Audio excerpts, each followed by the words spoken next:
Welcome to Comicazi Videodrome. This is Miracle Max. That's Comicazi Mike. And we are here to talk about the comics you should be reading. New, old, graphic novels. We have it all, and we're going to tell it. We're going to be talking about a title you should be reading called Marvel 2-in-1. One of my favorite team-up books from the 70s. It's good stuff. Bronze Age of comics. Super fun, and we have them in our $2 bin. Probably most of the run, including some of the early issues. Yeah.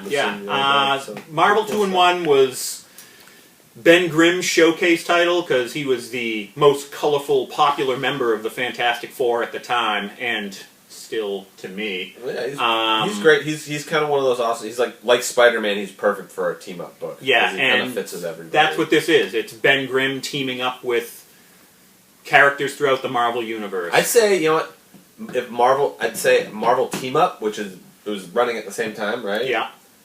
It was always Spider-Man and Captain America. Spider-Man and anyone recognizable, Miss Marvel, whomever. Name a really popular character, the X-Men. Batman? Maybe. I don't remember if that one actually happened or if it was an imaginary story. Right. But these are weird.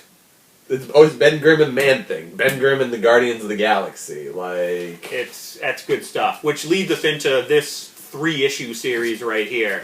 I'm wearing a hood because I want to be like Ben Grimm out in public.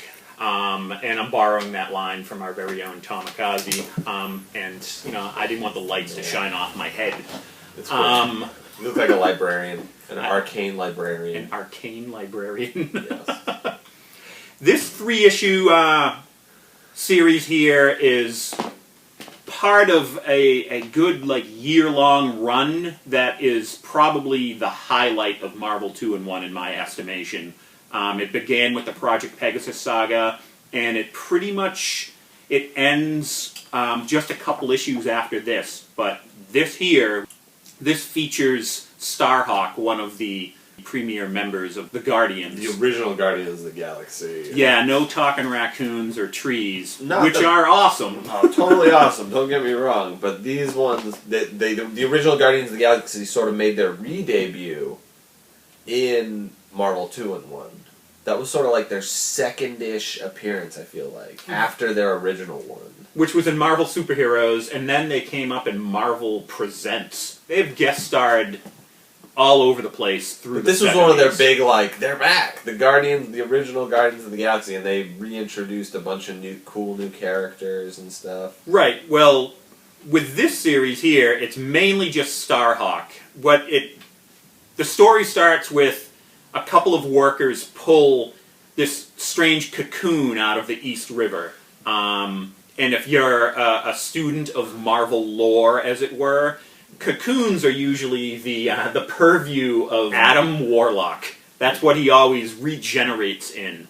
Well, this cocoon bursts forth a character called Her, who is essentially a female warlock. But she is on a mission. She knows that she is a product of science and that Warlock came before her, and he was known as him.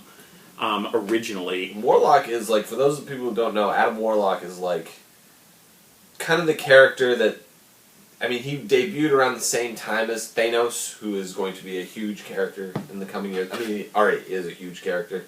They had all the Infinity stuff. But Adam Warlock is sort of the antithesis of Thanos. He's sort of the opposite. Yeah. To Thanos is all about death. Adam Warlock is all about life and the soul and stuff like that. Yeah, yin and yang. Yeah. Her is searching for Adam Warlock, not knowing that Adam Warlock, and this is no spoiler, Adam Warlock is dead. He died in a Marvel 2-in-1 annual that was a second of a two-parter with an Avengers annual. Avengers Annual 7 and Marvel 2-in-1 annual number 2. Thanos is in it, Warlock, the Avengers, Spider-Man. It's a phenomenal story. That's kind of the fun part about this book. If you just grab any handful of issues, there's always not only the characters advertised on the cover, but a bunch of other awesome character moments from dozens of other characters, because it's so firmly entrenched in the Marvel Universe, and This is a great epilogue to those 2 annuals. Starhawk, Grimm, Moondragon, Alicia, her, and the High Evolutionary get swept up in this great big saga in their quest to find Adam Warlock and meet these characters called the Beyonders. No relation to the Secret Wars guy whatsoever.